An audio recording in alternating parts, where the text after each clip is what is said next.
Welcome back. Now we are ready to look at how the brain develops specializations for reading. This segment summarizes researchers' best understanding of how reading acquisition proceeds based on the currently available evidence, but there is still a lot we do not know. Although the brain did not evolve for reading, skilled readers all show similar neural adaptations for reading. We've looked at the original function of these cortical areas, and soon we will see how they learn to support reading. Learning in the brain occurs when the connections between neurons change. Neurons that are active together develop strong connections. So during reading acquisition, neurons develop new connections and tuning to support reading. Alphabetic scripts use letters to represent phonemes. Languages vary on how consistent the relationships between letters and phonemes are. Unfortunately, English is an inconsistent language, in that the same letters represent different phonemes in different words. For example, OU is pronounced oo in you, ow in loud, and in tough. In contrast, Italian, Finnish, and German are very consistent languages in that the same letters always correspond to the same phonemes. Children learning to read English progress more slowly than children learning to read consistent languages. And dyslexia is more common in English, although it is still present in consistent languages. We'll look at the best case scenario and examine how reading acquisition typically proceeds in a consistent language, but we'll use an example in English to demonstrate. We start with the pre-reading phase. Of course, kids must learn to identify letters. Initially, letters are recognized as individual objects. For example, a D would be recognized like this, with its edges activating letter parts, which activate a letter object, which is called a D. And remember mirror invariance? Learning to recognize lowercase b versus D requires breaking mirror invariance. So right off the bat, the visual system has to learn special processing for letter shapes. In alphabetic scripts, letters represent phonemes. However, kids are not naturally aware of phonemes because the basic unit of speech is a syllable made up of phonological features. So kids must learn phoneme awareness, which can be taught independently of reading. For example, kids can learn to break a word down into phonemes, such as hearing dog and replying d, a, g. And they can learn to blend phonemes, such as hearing p, I, g, and replying pig. And of course, kids are taught the associations between letters and phonemes. At this stage, these associations are conscious, involving the executive, semantic, and lexical systems. For the next stages of reading, we will consider how long it takes to process each letter of a word. In the brain, things happen at the scale of milliseconds, where a millisecond is 1,000th of a second. So letter processing times will be given in milliseconds. In the first stage of reading, usually at the beginning of first grade, kids sound out words by doing the following for each letter, from left to right. Fixate the letter, narrow attention to it, consciously retrieve the corresponding phoneme, and blend the phoneme into verbal working memory. After all the letters are processed, verbal working memory holds the word. A fixation lasts about 200 milliseconds, so it takes about 200 milliseconds to process each letter. Let's look at an example of how the word pan is read at this stage. The youngster fixates the P and narrows attention to that letter. Recall that only the attended object is activated in the object area. So P is activated in the object area, and then the corresponding phoneme P is retrieved and added to verbal working memory. Then the youngster fixates the A, the phoneme A is retrieved and blended into working memory. Finally, the N is processed, and the syllable pan is in verbal working memory, which allows recognition of the word. Let's look at how brain representations develop during this stage. Initially, parts of letters are represented here. Letters are recognized as objects here, and retrieval of the corresponding phoneme is carried out consciously by the executive system. During this first stage of reading, representations of letters move back here. We'll refer to these new letter representations as posterior letters because they form further back in the brain. Connections between posterior letters and phonological features develop on this pathway. We do not really know how these neural changes occur, but we do know that the posterior letters form in the face part area.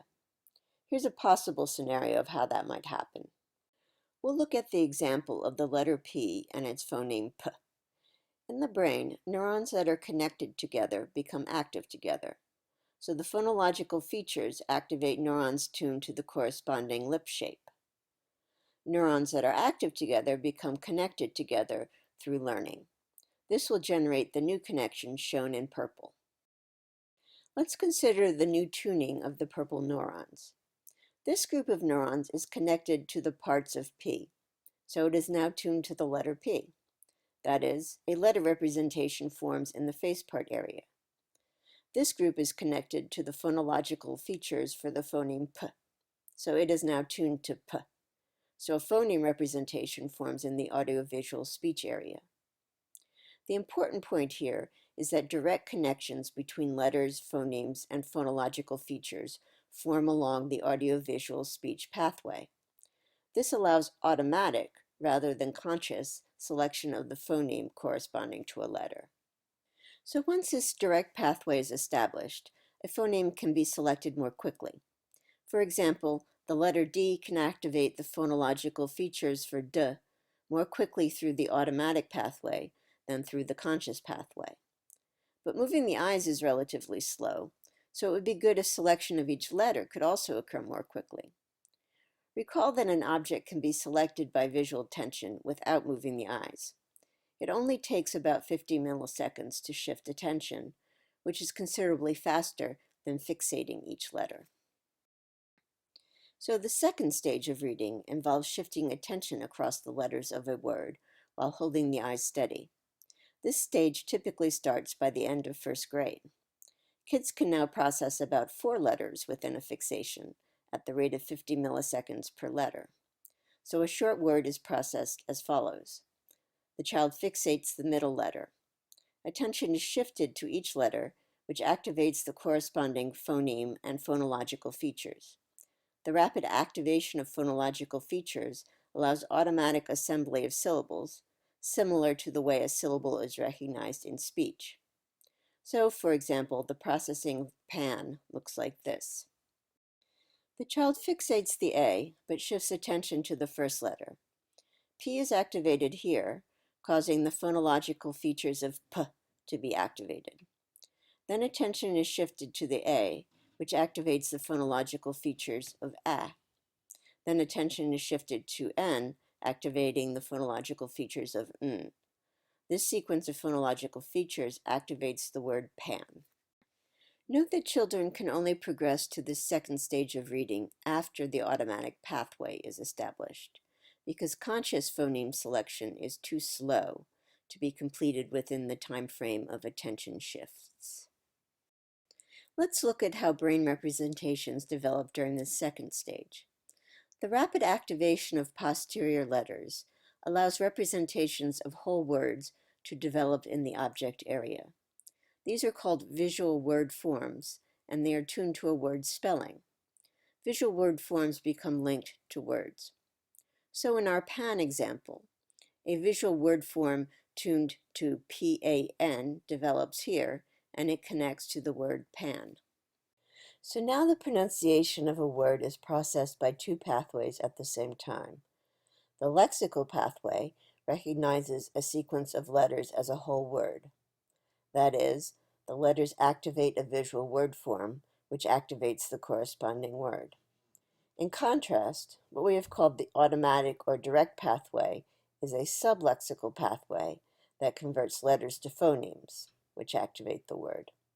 The lexical pathway only works for words that have already been learned, while the sublexical pathway can process any word, including new words.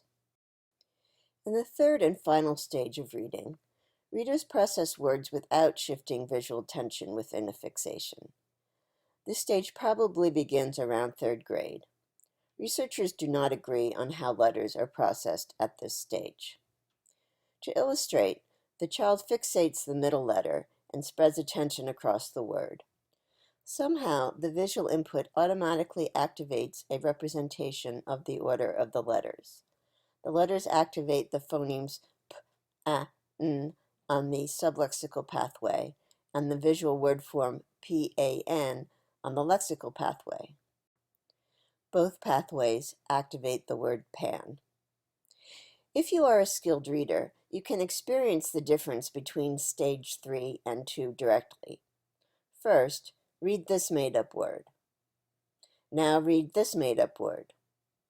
To read the second letter string, you had to shift attention across the letters, as in stage 2, because stage 3's automatic letter processing is learned from reading horizontal strings, and so it only works on horizontal strings.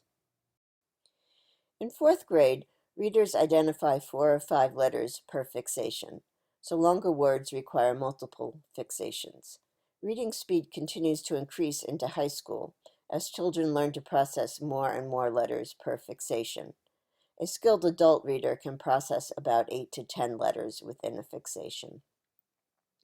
In consistent languages, the lexical and sublexical pathways generate the same pronunciation, and skilled readers use both pathways about equally.